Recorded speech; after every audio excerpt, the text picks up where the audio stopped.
જય સીતારામ, જય માતાજી. સ્વાગત છે મારી યુટ્યુબ ચેનલમાં તમારું. આજ તો આપણે બનાવીશું જીરા રાઈસ અને દાળ ફ્રાય. તો તમે મારી યુટ્યુબ ચેનલ પર નવા આવ્યા હોય તો મારી ચેનલને સબસ્ક્રાઈબર ના કરી હોય તો સબસ્ક્રાઈબર જરૂરથી કરી દેજો. તે માટે આપણે દાળ લઈ લઈશું. તો આપણે એક તુવેરની દાળ લઈશું, એક મગ મોગરની અને એક અડદની. આપણે 3 દાળ લેવાની છે. આપણે 3 દાળ લઈશું તો તેનો દાળ ખાવાનો ટેસ્ટ બહુ મસ્ત આવશે. આપણે આવી રીતે 3 વાટકીઓ દાળ લઈ લીધી છે. એટલે 1 વાટકી તુવેરની, 1 વાટકી મગ મોગરની અને 1 વાટકી અડદની. આવી રીતે 3 દાળને મિક્સ કરી લઈશું. તેમાં આપણે થોડું પાણી એડ કરીશું.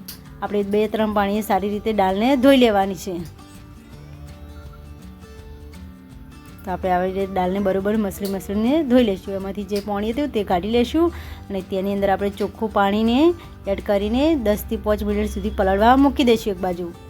આપણે દાળને પલાળવા મૂકીશું તો આપણી દાળ સરસ પલળીને તૈયાર થઈ જશે. હવે આપણે એક વાટકો લઈ લઈશું.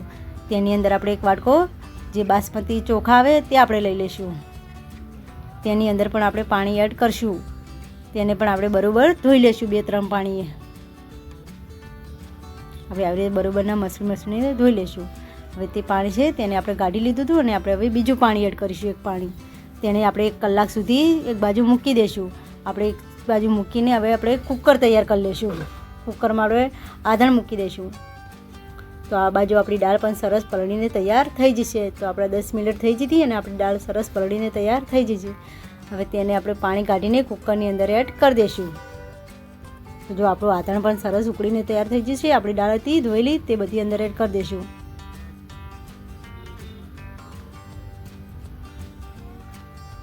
આપણે તેની અંદર થોડી હળદર એડ કરીશું. સ્વાદ મુજબ મીઠું એડ કરીશું. થોડુંક તેલ એડ કરીશું. તેલ આપણે વધારે એડ કરવાનું નથી. આપણે તેલ એડ કરશું ને તો આપણી દાળ જે ઉભરાય છે તે ઉભરાશે પણ નહીં. તે માટે આપણે થોડું તેલ એડ કરીશું. હવે તેને પણ સારી રીતે મિક્સ કરી દઈશું ચમચાની મદદથી. હવે ઢક્કન ઢાંકીને આપણે 2 સીટી થવા દઈશું. તો આ બાજુ આપણે બાજુમાં આથણ આવી જતું પાણીનું તેમાં આપણે ચોખા અંદર એડ કરી દઈશું.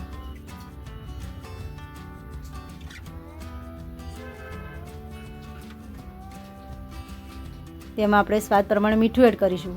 થોડું લીંબુ એડ કરીશું. થોડું ઘી એડ કરીશું. ઘી એડ કરવાથી આપણું રાઈસનું ટેસ્ટ બહુ મસ્ત આવે છે. તેને પણ આપણે 10 મિનિટ સુધી થવા દઈશું.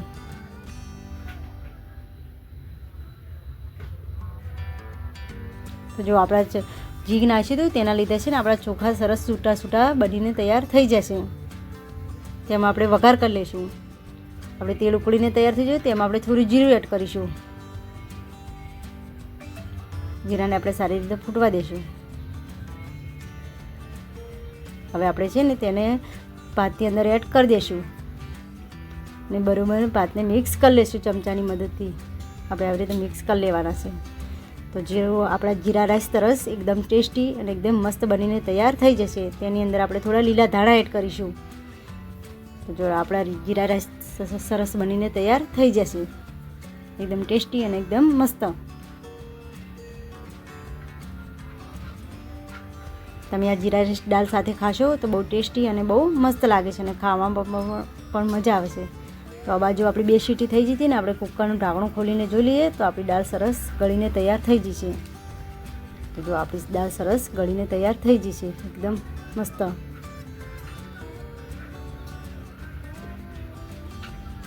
એમાં આપણે થોડું પાણી એડ કરીશું. આપણી દાળ જાડી હતી એટલે આપણે થોડું પાણી એડ કરવાની જરૂર પડી છે. એટલે આપણે થોડું પાણી એડ કરીશું.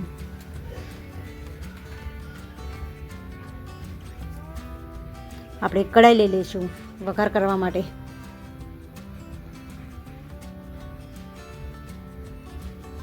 આપણે એક ડોકલી તેલ એડ કરીશું. તો આપણું તેલ ગરમ થઈ જાય તેમાં આપણે જીરું એડ કરીશું 1/2 ચમચી. થોડી હિંગ એડ કરીશું. થોડા આદુના ટુકડા એડ કરીશું. થોડી 1 ચમચી જેટલી લસણની કળીઓ એડ કરીશું કટિંગ કરેલી.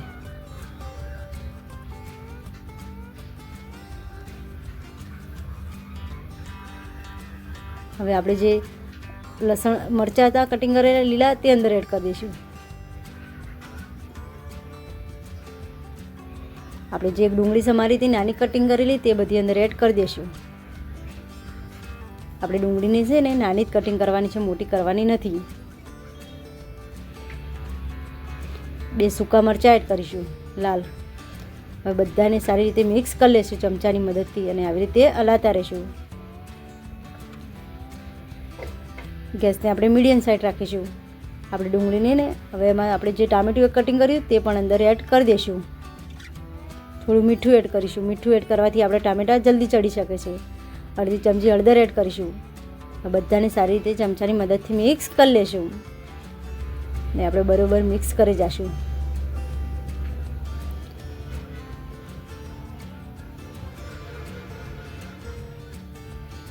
ગેસને આપણે મીડિયમ સાઈડ રાખીશું અને વચ્ચે વચ્ચે આવે તો હલાવતા રહીશું.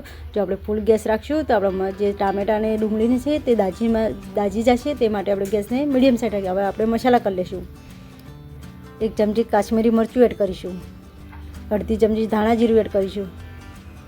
એને પણ સારી રીતે મિક્સ કરી લઈશું.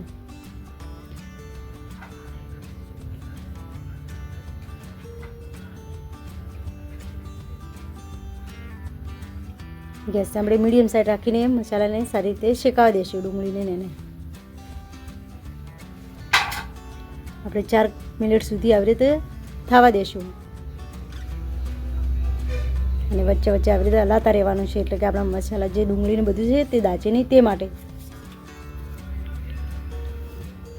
હવે જે આપણી દાળ હતી બફાયેલી તે થોડી અંદર કરીશું, બધી એડ કરવાની નથી.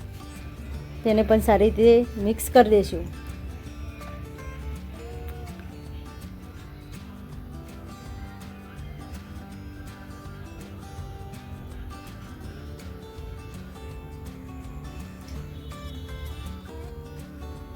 તો આપણે 4 મિનિટ થઈ જતી તો આપણી દાળ સરસ મિક્સ થઈ જતી. હવે જે આપણી કુકરમાં દાળ હતી અડધી, તેની અંદર આપણે આ વઘાર કરેલી દાળ અંદર એડ કરી દઈશું.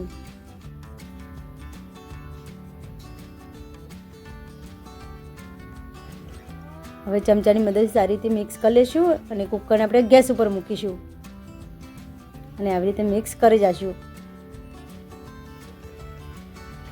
હવે જે આપણું પ્લેન હતું જે આપણે દાળ પેલી કરી હતી વઘાર, તેમાં થોડું પાણી એડ કરીને ધોઈને તે પણ અંદર કુકરની અંદર એડ કરી દઈશું.